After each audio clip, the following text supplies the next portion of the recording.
Hi there friends, welcome back to another episode of Generation Tech. My name is Alan, and today we continue our Clone Wars history series. In our last episode, Anakin Skywalker has once again thwarted General Grievous's assault on the planet of Batuu with some brilliant tactics. Unfortunately, in the middle of the battle, his starship was disabled, and although the Jedi survived, his astromech R2-D2 is nowhere to be found. This is a huge problem because, first, the entire Star Wars saga is told from R2-D2's point of view. So no R2-D2 means no Star Wars by George Lucas, and then no Star Wars means no Generation Tech, and then no Generation Tech means no me. But luckily that's not what happened. I'm still here. Just like the cold that I got from the dolphins, it just won't go away. The other problem is because R2-D2 has never had his memory banks wiped in the history of history, this means he's a treasure trove of data that includes tons of information about the Grand Army of the Republic's operations, resources, and unit locations. I'm also sure Anakin has some very private photos of Padme that he probably keeps on there for personal consumption, so yeah, all parties involved, in the Republic at least, want to recover the droid immediately.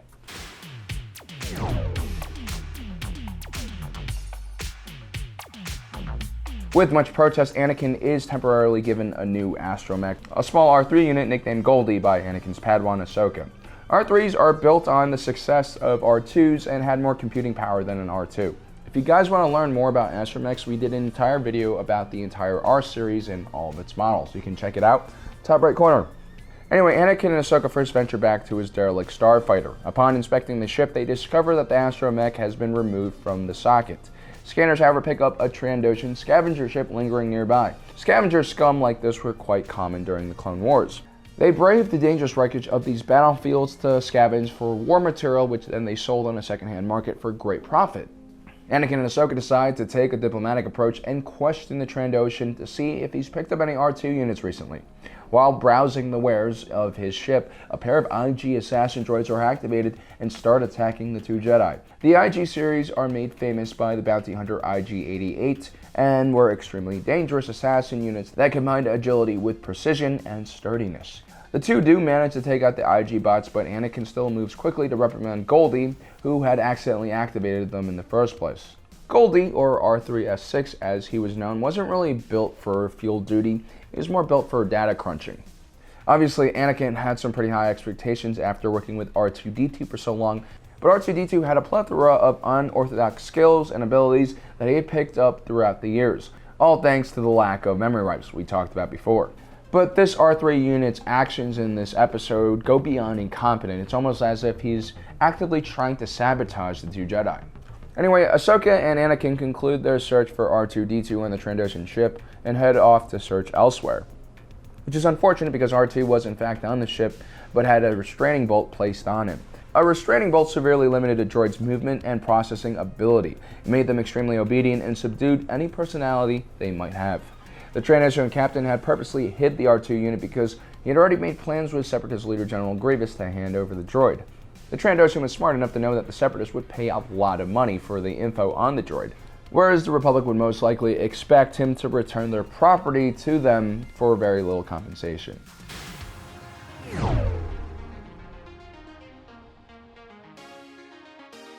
Meanwhile, Obi-Wan is briefing Anakin and Ahsoka about the current situation in the sector. It seems like General Grievous was somehow able to intercept Republic comms.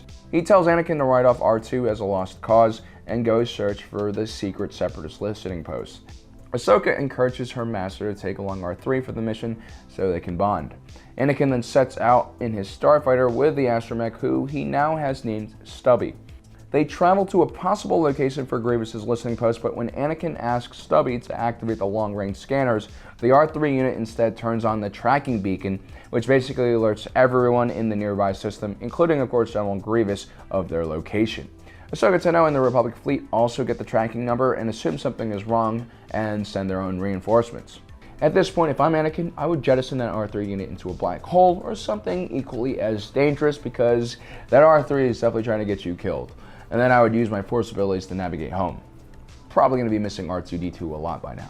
Speaking of astromechs, remember when we said R2-D2 had special skills? Well, along the way he also figured out it was quite easy to get a restraining bolt off with the right amount of leverage. The little droid manages to break free again and outsmarts an IG assassin droid by shooting it out of an airlock, but is recaptured immediately by the Trandoshan. Meanwhile, Anakin is trying his best to flee. Still docked into his hyperdrive ring, he should be able to make the jump within seconds. But of course, when he asks R3 to prepare the hyperdrive for a jump, the little droid instead undocks the hyperdrive ring. Look, Anakin, that's 3 times this droid has almost killed you. You gotta get rid of him at this point. But of course, Anakin doesn't have time for this, and he tries to go back to the ring, but it's destroyed immediately. Then he finds himself pursued by dozens of vulture droids. Meanwhile, R3 manages to disable the engines and lasers. Luckily, Ahsoka Tano comes with a freighter and saves Anakin just in time.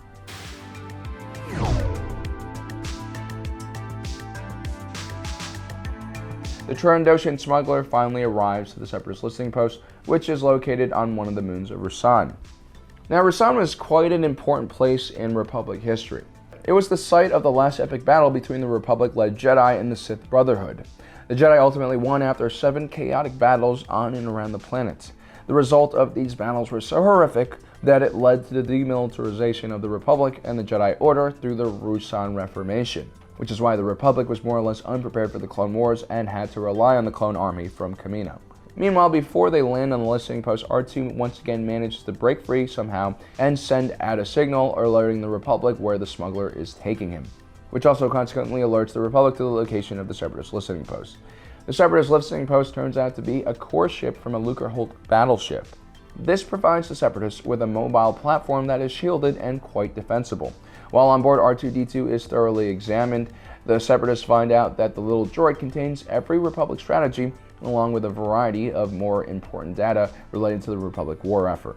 General Grievous decides to increase his reward for the Trandoshan by stabbing him with a lightsaber. Probably not the best idea in the world if you're looking to work with other scavengers and smugglers in the future, but hey, why not?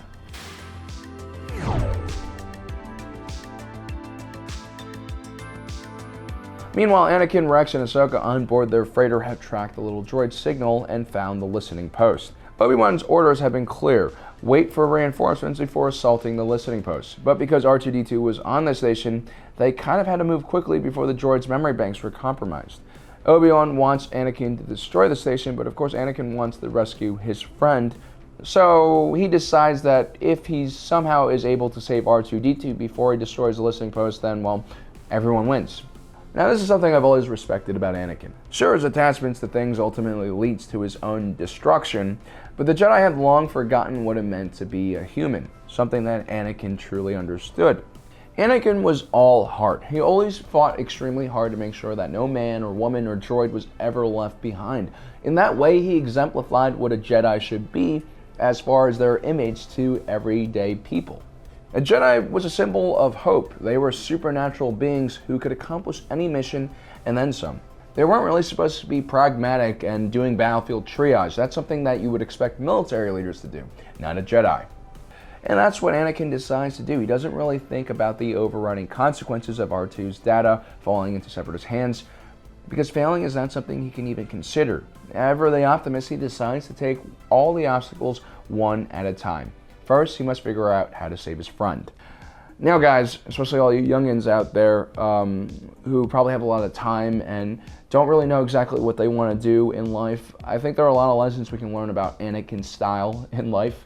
I mean, obviously, you don't want to take huge risks all the time because it's usually those kind of individuals who suffer great catastrophes. But on the other hand, if you were able to survive these huge leaps of faith that Anakin regularly does, you will be a stronger individual, unless that leap breaks your spine and paralyzes you.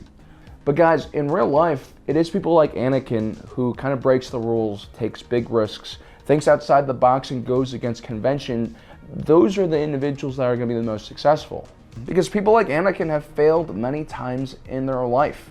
And that's because people who fail a lot no longer allow the fear of failure to prevent them from pursuing their dreams. It's that same fear of failure and falling to the dark side that had rendered the Jedi Order completely incompetent and unable to change and face the challenges of the Clone Wars. Now, ultimately, Anakin is successful at saving R2-D2, and it's not only through his own efforts, he also gets help from Ahsoka and Captain Rex, who at this point are not only just subordinates, but true believers in Anakin.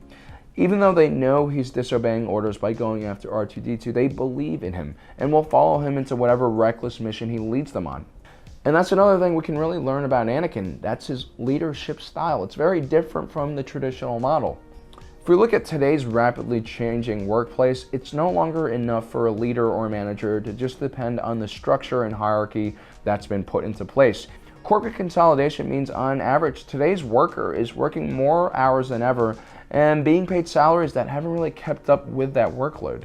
So a steady paycheck no longer guarantees the same kind of loyalty as past generations did. And that's not because millennials are lazy or anything, it's just, yeah, the deal has changed. No one really buys into the idea that a company will take care of you anymore. A leader today really has to engage their subordinates at a higher level and show them that they are willing to go out on a limb to protect their interests. And that's exactly what Anakin does. He abandons the wider mission in order to save the individual. And in the workplace, we're faced with a similar issue. Are we willing to sacrifice the project or financial gain for the well-being of an employee, an individual that basically you're responsible for as a leader? Is what you're looking for a short-term profit? Or are you really trying to build a team and invest in these people that you're training and basically bringing into your family or company? So yeah, I know we got sidetracked a little bit there, but the point is I really love finding these deeper messages hidden within what essentially is a cartoon. So, I mean, it's quite remarkable that they do include these kind of ideas in there, and it makes the entire Clone Wars all that more realistic, I think. The problems Anakin has with the Jedi Order function at so many different levels. It's not just about him saving Padme, but yeah, he has some real grievances against the way Jedi Order treats its own followers. Anyway, guys, I hope you enjoyed today's episode. Don't forget to subscribe, hit that notification button so you don't miss out on the rest of this Clone Wars history series. As usual, thanks for joining us today. If you're watching this, you are Generation Tech.